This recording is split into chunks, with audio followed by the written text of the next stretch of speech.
பரிந்தோம்பி பற்றற்றேம் என்பர் விருந்தோம்பி வேள்வி தலைப்படாதார். இந்த அழகான திருக்குறளை புரிந்து கொள்வதற்கு ஒரு சின்ன கதையை நம்ம சிந்திக்கலாம். சோழ நாட்டில் கோரை அப்படிங்கிற ஒரு ஊர் இருந்தது. அந்த ஊரில் சேடன் அப்படின்னு ஒருத்தர் இருந்தார். அவர் ஒரு பெரிய செல்வந்தர். நம்ம நிறைய செல்வந்தர்களை பற்றி பார்க்குறோம். சடையப்ப வள்ளல் பற்றி பார்த்தோம்.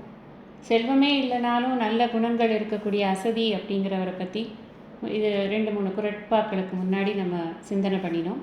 இவர் செல்வம் இருந்தாலும் கூட மனசில் ஒரு எல்லாருக்கும் கொடுக்கணுன்ற தன்மையே கிடையாது. கொஞ்சம் கூட இரக்கமே கிடையாது. ஏழைகளை கண்டால் அவருக்கு ரொம்ப பிடிக்கவே பிடிக்காது. எல்லாரும் என்னவோ தன்கிட்டேருந்து பிடுங்கிட்டு போகிற அவங்க மாதிரி எல்லாரையும் பார்த்து வெறுக்கு வெறுக்குன்னு கடித்து துப்பிட்டு உட்காந்துருப்பார். யாருக்கும் எந்த உதவியும் செய்ய மாட்டார். அவருடைய செல்வத்தை யாருக்கும் பகிர்ந்து கொடுக்கறதும் கிடையாது.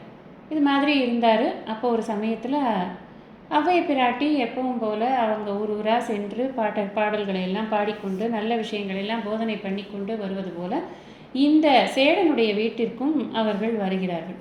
அவர் வரும் பொழுது அவங்க வசதியாக வந்திருக்காங்க.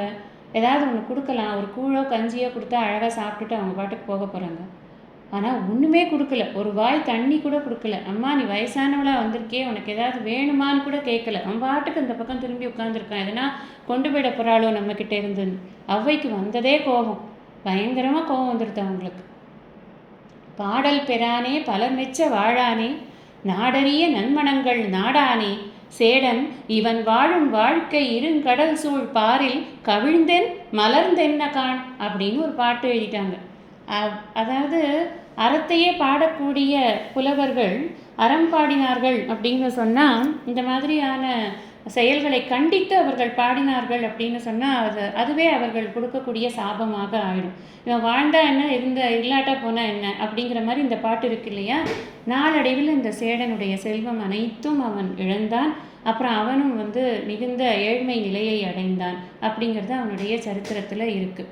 இதுலேருந்து நம்ம என்ன தெரிஞ்சுக்கணும் அப்படின்னு சொன்னால், இந்த விருந்தோம்புறது, மற்றவங்களுக்கு கொடுக்கறது, தன்னை தேடி வந்தவர்களுக்கு கொடுக்கறது அப்படிங்கிறதெல்லாம் ஒரு சிறந்த பண்பு. அதை பண்ணாமல் இருந்துட்டான் அப்படின்னு சொன்னால் அதுக்கப்புறம் அவன் வாழ்க்கையில் கஷ்டம்தான் படணும் அப்படிங்கிறது இதுலேருந்து நமக்கு தெரியுது.